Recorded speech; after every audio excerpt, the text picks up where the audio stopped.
Elektrik para, su para, doğalgaz para, yemek para, içmek para, giymek para, para, telefon para. Telefonunu çıkar bakayım. Konuşmak para, gezmek para, araba para, ev para, tatil para, eğitim para, ilaç para, hastane para, sağlık para, benzin para, hayat para. Para, para, para. Ama parayla saadet olmaz. Parasız huzur olur mu? Biraz zor. Paranın kölesi değiliz. Derdimiz bağımsız olmak ve namerde muhtaç olmamak. Çoğu insan daha fazla paraya sahip olmak ve daha zengin olmak ister. Ve pek çok insan ortalama insanların ve ortalama maaşların olduğu bir dünyada zenginlerin nasıl zengin olduklarını merak ediyor. Demek istediğim, kim çalışmayı bırakıp alışveriş çılgınlığı yapmak ve sonu gelmeyen tatiller yapmak için zengin olmayı hayal etmez? Para hırsına kapılmak elbette kötü. Ancak kim açgözlülüğe kapılmadan ve parayı düşünmeden hayatın her anını dolu dolu yaşamak ve tadını çıkarmak istemez? Alım gücümüzün giderek azaldığı şu günlerde bir de yaptığınız iş size eziyet gibi geliyorsa bu hayallere kapılmanız daha olası. Fakat zengin insanların böyle bir derdi yok. Kriz de çıksa bir şekilde servetlerini artırabiliyorlar. Ama nasıl? Zenginler paranın nasıl çalıştığını bilir ve banka hesaplarını erozyona uğratacak dikkatsiz harcamalardan kaçınırlar. Gerektiğinde risk almayı ve gerektiğinde temkinli kalmayı başarırlar.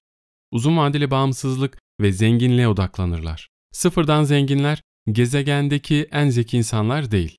Servet biriktirmelerine ve zengin kalmalarına yardımcı olan bazı önemli ilkelerde ustalaşmış insanlardır. Yani zengin olmak için çok zeki olmanıza gerek yok.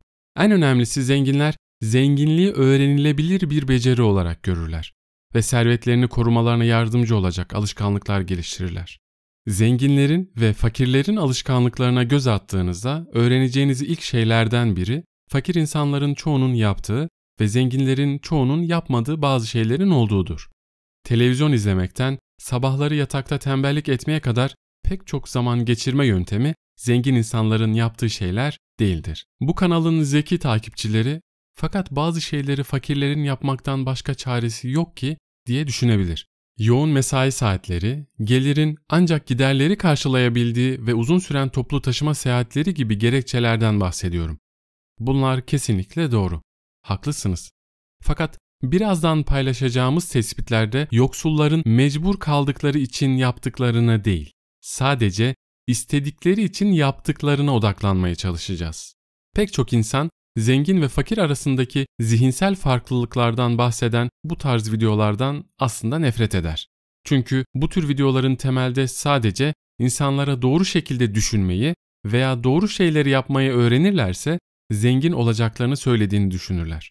Bu düşünce biçimi tamamen doğru olmasa da biraz haklılık payı var. Sadece zengin gibi düşünmeye başlayıp banka hesabınızı kontrol ettiğinizde bir değişiklik gerçekleşmez. Yani sadece düşünmek yetmiyor. Birçok videoda bahsettiğim gibi bildiklerinizi uyguladığınız sürece başarılı olabiliyorsunuz. Hayattaki her şey doğrudan kontrolümüz altında değil. Ancak çoğu kontrolümüz altında. Ve zengin olmak için tüm hayatı kontrol etmemize gerek yok.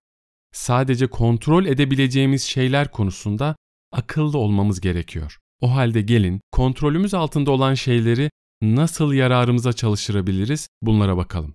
Zenginler kitap okur, fakirler televizyon izler. Televizyonu çok eğitici buluyorum. Ne zaman biri seti açsa diğer odaya gidip kitap okuyorum. Televizyon önünde kaç saatinizi harcıyorsunuz? En son ne zaman bir kitap okudunuz? Ya da yılda kaç kitap okuyorsunuz? Yoksullar Netflix ve diğer programları izleyerek eğlenirler. Ya da bilgisayar oyunu oynar ve sosyal medyada vakit kaybederler. En yakındaki kanepeye uzanır ve elektronik bir aletin onları uyarmasına izin verirler. Zenginler ise kendilerini eğitir. Yeni bilgi edinir ve her zaman yeni şeyler öğrenmeye gayret ederler. Kitap okumanın sadece aşk romanları ya da kurgusal kitaplar okumak anlamına gelmediğini unutmamalısınız. Çünkü bunlar nasıl zengin olunacağına dair bilgi edinmek için değil, eğlence amaçlı kitaplardır. Zenginler onları hedeflerine yaklaştıracak kitapları okurlar. Zengin insanların sabah rutinleri vardır. Fakirler ne zaman olursa o zaman uyanırlar. Sabah günün önemli zamanıdır. Çünkü sabahınızı nasıl geçirdiğiniz, genellikle nasıl bir gün geçireceğinizi size söyleyebilir. Fakir insanlar sabah uyandıklarında akıllarına ilk ne gelirse önce onu yaparlar.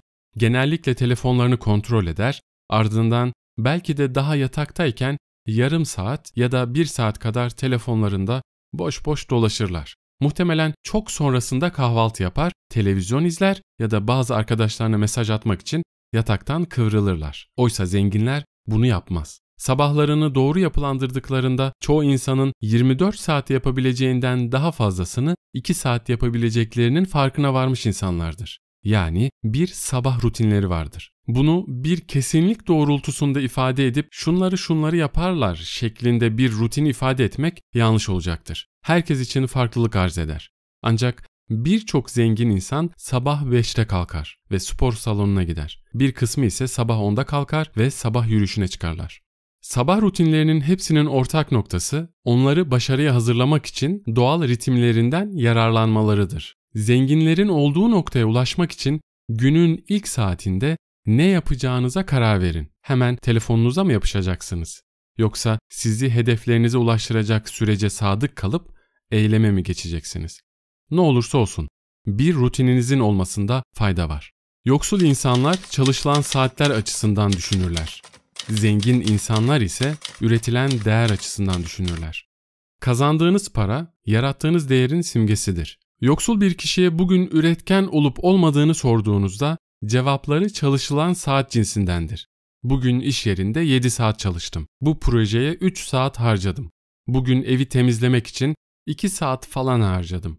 Zengin bir kişiye bugün üretken olup olmadığını sorduğunuzda ise verdikleri yanıt katma değer açısındandır. Örneğin bugün son ürünümü de gönderdim. Bütün evi temizledim. Yoksullara çalıştıkları saat üzerinden, zenginlere ise yaptıkları katma değer üzerinden ödeme yapılır. Ne kadar zengin olursanız çalıştığınız saatlerin önemi o kadar azalır. Ürettiğiniz değer önem kazanır. Zenginlerin yaptığını yapmak için çalışılan saatlere göre düşünmeyi bırakın. Ne kadar iş yaptığınıza bağlı olarak kendi üretkenliğinizi değerlendirmeye başlayın. Yoksul insanlar vücutlarının dikkat dağıtıcı olduğunu düşünür. Zengin insanlar vücutlarının bir araç olduğunu düşünürler. Bedensel egzersiz için zamanları olmadığını düşünenler er ya da geç hastalıkları için zaman bulmak zorunda kalacaklardır. Yoksul insanlar bedenlerine hayatlarının büyük bölümünde gerekli özeni göstermezler ve yemesi hızlı olduğu için fast food yer ya da sağlıksız beslenirler. Ayrıca egzersiz yapmazlar çünkü bu çok zamanlarını alır.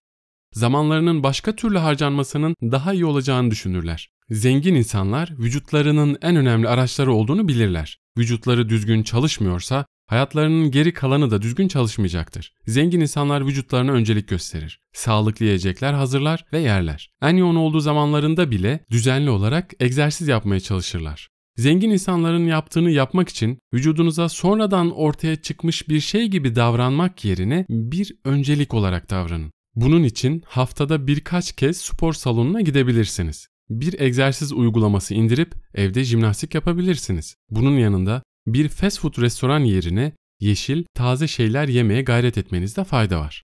Yoksul insanlar işlerini vadesinden bir gün önce yetiştirmeye çalışır. Zengin insanlar az bile olsa her gün çalışırlar. Eğer 2 hafta önce bir şey yapmaya başlasaydın, bugün o işte 2 hafta daha iyi olurdun. Yoksul insanlar çalışmak için tepkisel bir tutma sahiptir. Yapılması gereken son günden önce panikle yüksek efor sarf ederek bitirmeye çalışırlar. Çalışmak için son dakikaya kadar bekler ve son anda çalışmalarını teslim ederler. Her zaman hayatın dayattığı son teslim tarihlerine tepki gösterirler. Oysa zengin insanlar etraflarındaki dünyaya tepki göstermek yerine onu kontrol ederler. Önümüzdeki haftaya kadar bitirmeleri gereken bir işleri olduğunda her gün biraz yaparlar. Bir sınava çalışmaları gerektiğinde sınavı öğrendikleri andan itibaren düzenli olarak çalışmaya başlarlar. Patronları onlardan bir iş ürünü istediğinde onu erkenden teslim etmeye gayret ederler. Zengin insanlar başarının günden güne tutarlı bir çabanın sonucu olduğunu bilirken Temelde fakir insanlar başarının bir tür olağanüstü çabanın sonucu olduğunu düşünürler. Zengin insan davranışlarına sahip olmak için her şeyi yeni planlara, projelere havale etmeyi bırakın. Bunun yerine sürekliliğe odaklanın. Küçük bir hedef seçin ve bunu her gün tekrarlayın. 30 dakika İngilizce pratik yapın örneğin. Küçük bir resim çizin. Kısa bir makale yazın. Her gün 30 dakika. Bunu yapmak size bir günde 6 saat çalışmaktan çok daha fazlasını öğretecektir. Özetle, az da olsa süreklilik bu işin en önemli sırlarından birisidir.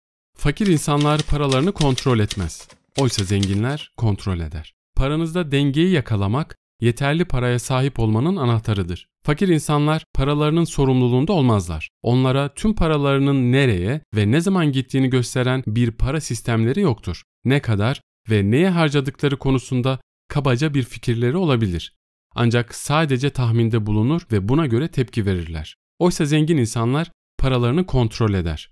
Herhangi bir zamanda tüm paralarının nerede olduğunu görmek için sahip oldukları analog ya da dijital göstergeleri ya da hesapları vardır. Ödeme alınca hemen birikim ve yatırım hesaplarına para aktarmaya gayret ederler. Çok küçük bir azınlık dışında bazı zenginler şans veya başka nedenlerle zengin olmamıştır. Sonradan zenginliğe erişenler yoksul oldukları zamanlarda hayatın getirdiği zorluklara boyun eğmemiş, bunun yerine düzenli olarak paralarının nereye gittiğini kontrol etmiş ve bu zenginliğe ulaşmışlardır. Zenginlerin yaptığını yapmak için tüm paranızın nereye gittiğini öğrenin. Her ay tam olarak ne kadar para harcadığınızı hesaplayın. Tam olarak neye harcadığınızı anlayın.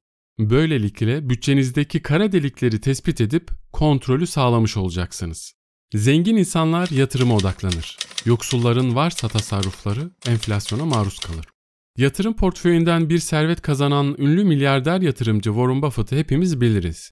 Diğer zenginleri de araştırdığınızda yaptıkları farklı yatırımların sayısını görürsünüz. Paranızı biriktirmeyi ve değerli varlıklara yatırmamayı planlıyorsanız zengin olmanız çok zor. Örneğin her yıl 100.000 kazandığınızı ve paranızı bankada bıraktığınızı varsayalım. Milyoner olmak için önümüzdeki 10 yıl içinde kazanacağınız tüm parayı biriktirmeniz gerekiyor. Tabii enflasyon ve oluşabilecek acil durumlarınız bu işi daha da zorlaştıracaktır. Bu nedenle tüm kazancın bankada birikmesi fikri pek mantıklı olmasa gerek. Bunun yerine paranızın bir kısmını bütçenizi nasıl iyileştireceğiniz konusunda kendinizi eğitmeye ayırmalı, başka bir gelir kaynağı ya da nakit akışı oluşturmaya odaklanmalısınız. Tasarruf bir gelir akışı değildir, gecikmiş bir masraftır. Birikimlerinizle bir şey yapmazsanız bankada otururken paranız değerini kaybeder. Bunlar göbeğinizdeki yağlar kadar değerlidir. Bu açıdan bakarsanız şişmanlamak da bir tasarruftur. Bu alışkanlıklar sizi zengin yapar mı?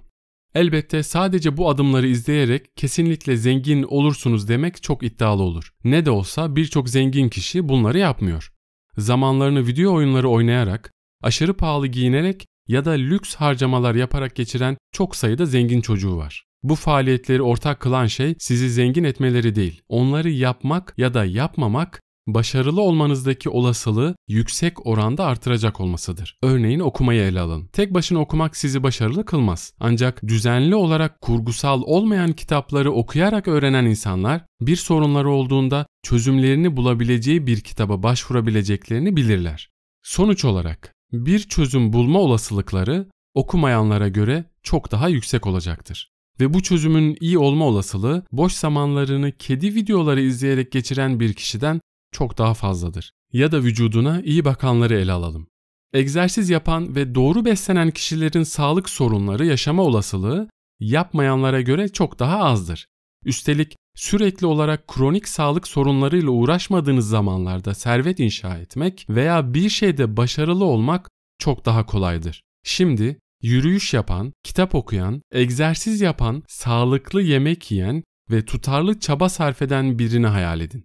Onları yürüyüş yapmayan, okumayan, egzersiz yapmayan, sağlıklı beslenmeyen ve tutarlı çaba sarf etmeyen biriyle karşılaştırın. Her ikisinin de ulaşmak istedikleri hedef aynı.